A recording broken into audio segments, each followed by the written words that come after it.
ইমানদারের জন্য প্রতিদিন নতুন দিন। সুবহানাল্লাহ। ইমানদারের জন্য প্রতিদিন প্রতিদিন ঈদের দিন। প্রতিদিন কিসের দিন? আমাদের ঈদ দুইটা। ঈদ কয়টা? ঈদুল ফিতর।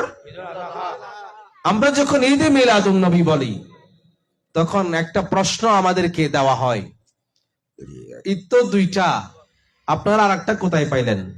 তা আমি বলি ঈদ দুইটাও নয়, তিনটাও নয়, ইমানদারের জন্য প্রতি ওয়াক্ত নামাজ ঈদের দিন।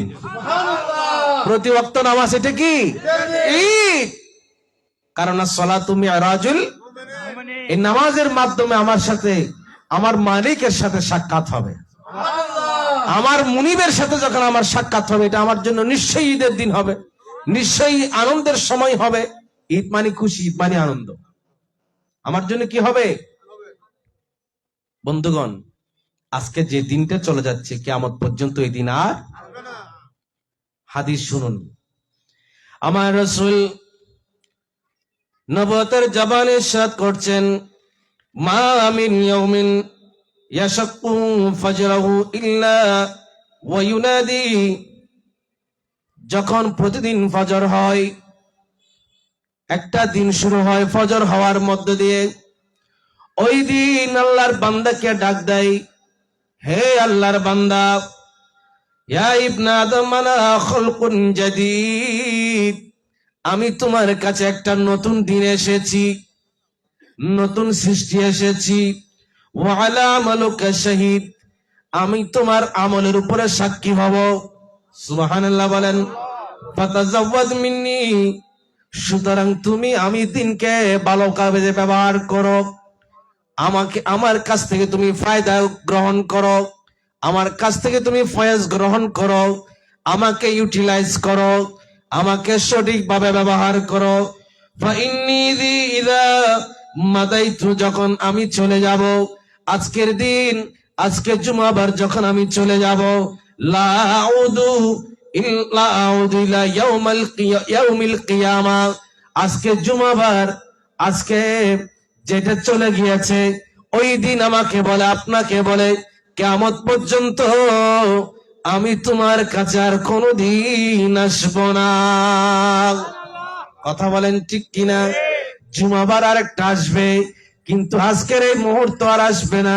আমার হায়াত থেকে যেটা চলে গিয়েছে, আমার জীবন থেকে যেটা মাইনাস হয়ে গিয়েছে, আজকের যে মুহূর্ত আমার নিঃশ্বাসে নিঃশ্বাসে চলে গিয়েছে, ওই দিন তো কিয়ামত পর্যন্ত আর আসবে না। হাদিস বলছে, ওই দিন আমার কাছে ফজর হওয়ার সাথে সাথে আমাকে ডাক দেয়, ও আল্লাহর বান্দা, তুমি এখনো ঘুমের মধ্যে আছো, তুমি এখনো ঘুমিয়ে আছো, ফজর হয়ে গেছে। আজকে জুমাবারের ফজর তো তোমার জীবনে কিয়ামত পর্যন্ত আর আসবে না। তুমি কিভাবে ঘুমাচ্ছ? তোমার কাছে এই মুহূর্ত তো আর আসবে না। আজকের মাহফিল হয়তো তোমার জীবন আর আসবে না, এই মুহূর্ত তোমার জীবন আর আসবে না। দিন অনেক আসবে, কিন্তু আজকের এই দিন তোমার কাছে আর ফিরে আসবে না। কার ঘোষণা? নবীর ঘোষণা, হাদিসের ঘোষণা। এই দিন আমাদেরকে ফজর হওয়ার সাথে সাথে এই নসিহতটুকুন করে, আমাদেরকে আহ্বান করে, আমি তোমার কাছে আজকে নতুন দিন এসেছি। গতকাল নয়, পরশু দিন নয়, তার আগের দিনও নয়, ওই দিন চলে গিয়েছে। আমি আজকে আরেকটা নতুন দিন তোমার কাছে হাজির হয়েছি। ও আল্লাহর বান্দা, বৃহস্পতিবারে তুমি ভালো কাজ করতে পারো নাই, বুধবারে তুমি ভালো কাজ করতে পারো নাই, মঙ্গলবারে তুমি ভালো কাজ করতে পারো নাই, সোমবারে তুমি নামাজ পড়তে পারো নাই, জুমাবার এসেছে, তুমি আজকে একটা নতুন দিন পেয়েছো। আজকের দিনটা হলেও তুমি কাজে লাগাবার চেষ্টা করো, নামাজ আদায় করার চেষ্টা করো, তুমি রোজা রাখার চেষ্টা করো, ইবাদত বন্দেগী করার চেষ্টা করো, জিকিরের মজলিসে বসার চেষ্টা করো।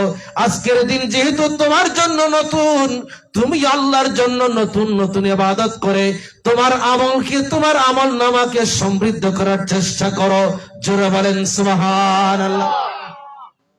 কি বুঝলেন হাদিস থেকে? প্রতিটা মুহূর্তকে আমাদের কাজে ব্যবহার করতে হবে। প্রতিটা মুহূর্তকে আমাদেরকে কাজে লাগাইতে হবে। কথা বলেন ঠিক কিনা? আজকের জুমাবার, ছুটির দিন, আজকে বন্ধু বান্ধব নিয়ে মাস্তি করব, বিচে যাব, কক্সবাজার বেড়াবো, সাগরের পাড়ে বসে বসে আড্ডা দিব, গল্প গুজব করব, নামাজ ছেড়ে দিব। কোন সুযোগ আছে? কোন সুযোগ নাই। এই হাদিস আমাদেরকে মেসেজ দিচ্ছে, প্রতিটা মুহূর্ত তোমার জন্য গুরুত্বপূর্ণ, প্রতিটা মুহূর্ত তোমার জন্য গনিমত। কথা বলেন ঠিক কিনা?